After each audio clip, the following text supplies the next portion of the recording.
jeunesse. Et alors les petits ovipares? Ah ouais. On va mirer les œufs pour la deuxième fois. Mais avant ça, j'espère que vous allez bien. Voilà. Enfin. C'est le plus important, c'est la santé.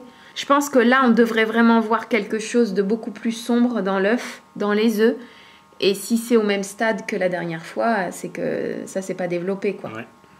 Donc voilà, j'ai la trouille de voir exactement la même chose que la dernière fois. Moi aussi. Ah, elle fait chier. Hein. Et le pire, c'est qu'on devra... ça sert à rien de continuer.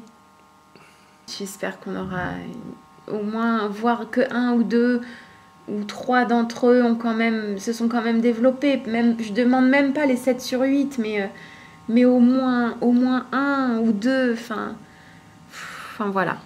Donc on se lance et puis on verra bien. Donc là... C'est plus gros. Ben, c'est même pas ça, c'est qu'on n'a plus de masse sombre.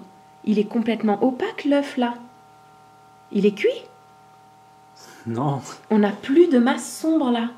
L'œuf est complètement sombre. Est-ce que ça veut dire qu'il y a un poussin? J'en sais rien. Tu crois? Ils sont plus translucides. On voit parfaitement la poche d'air qui se dessine, mais les œufs ne sont plus du tout translucides. Pour moi, ils ont cuit. Il n'y a rien. Ah ouais. Celui-là, c'est celui sur lequel on avait un doute. Tu vois, la différence. Ouais, donc ça veut dire que les deux autres, il y a sûrement quelque chose. Ça bouge.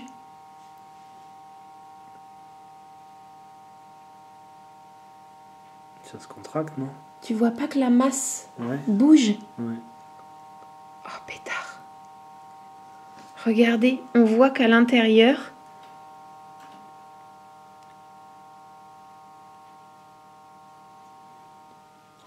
Est-ce qu'on distingue? Ça bouge à l'intérieur. Ils sont complètement opaques.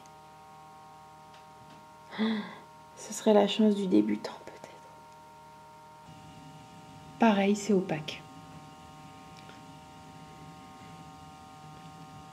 Et là, on voit la poche d'air, toujours. Pareil, opaque. Et il y a la poche. Titeuf, si t'es champion, deviens un petit poussin. Il est un œuf. Il a montré sa poche comme les autres. Au pochibus, à l'œufibus, et poche, et poche, et poche, et poche, et poche. Ouais, ouais. Bon, bah, il a une poche aussi. Ouais, comme les autres. Je pense qu'il y a un gros nounours femelle à l'intérieur. Je crois qu'il y a un Père Noël en plastique. Il y a un Père Noël en kit à monter soi-même. Ouais. Oh, on le met dans la couveuse à C'est 38 opaque. degrés. Non. Tu crois que ça va donner un autre... Kinder. Non, Un petit Kinder un surprise. poussin au chocolat. Un chocobon. Un poussin au chocolat. On est au rayon céréales, truc de petit-déj, et Francky vient de découvrir un truc phénoménal. Même Moi, deux, en fait. moi ça m'écoeure même- un peu. Ah ouais, même t-shirt, je connaissais pas. Oh, vous serez peut-être mieux un petit peu plus bas, attendez. Je vous enlève du Lovomaltine Crunchy. Voilà. On est mieux, c'est plus intime. Vous aimez l'apéritif, mais vous aimez aussi le petit-déj, et il y avoir un compromis des deux. La patate à tartiner au curly. Ça me dit rien de bon. C'est une pâte à tartiner qui est salée. Ouais.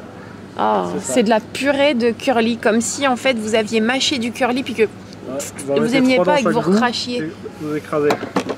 Si vous aimez la Bretagne, vous aimerez la pâte gavotte au caramel. Bah, je pense que de toute façon, même si vous n'aimez pas la Bretagne, Vous aimerez alors la je pâte sais pas gavotte comment au vous caramel. faites parce que la Bretagne c'est quand même merveilleux, mais bon, même si vous aimez pas la Bretagne, je pense que vous aimerez ça. Hein. Après il y a la version chocolat. Ouais, celle-là existait déjà, mais caramel, j'avais jamais vu. Moi je pense qu'il faut rester sur les grands classiques. Vous aimez l'Allemagne? La pâte de spéculoos. Spéculoos. Ah, la pâte à tartiner basque. Ouais, j'avais goûté. C'est bon? C'est bon? Ouais. Forcément, puisque c'est basque. Moi, toutes les régions. Moi, je kiffe toutes les régions. Personne à Ouais, dos. non, mais c'est pas ça. C'est pas mal. Non, c'est ce que je dis toujours. Où qu'on aille dans le monde, je pense qu'il y a du bon à manger. C'est Donc, vrai. Alors par contre les fêtes, après vous n'êtes pas terrible. Je saurais trop vous conseiller une petite crème de pruneau, histoire de passer le 2 et le 3 janvier sur le Chiotard. Oui. Voilà, donc n'hésitez pas, une bonne crème de pruneau. Une bonne cuillère de lune de miel. C'est bon, c'est pour On se reste, remettre de ces petites émotions. On reste dans le domaine de l'arrière-train. Pourquoi Quel est le rapport entre le miel et l'arrière-train? Et la lune. Ah, oui, la lune. Bon, je pense qu'on vous a passé en revue tout le rayon. Un petit cubi de crème de marron. Oh purée. Vous mettez ça sur le cadre de votre vélo, là où on met la gourde. Et là, dernier au Tour de France, mais par contre, vous aurez bien mangé. Tu te rends compte? Oh purée. Donc juste un petit robinet pour le mettre à l'envers et vous êtes au top.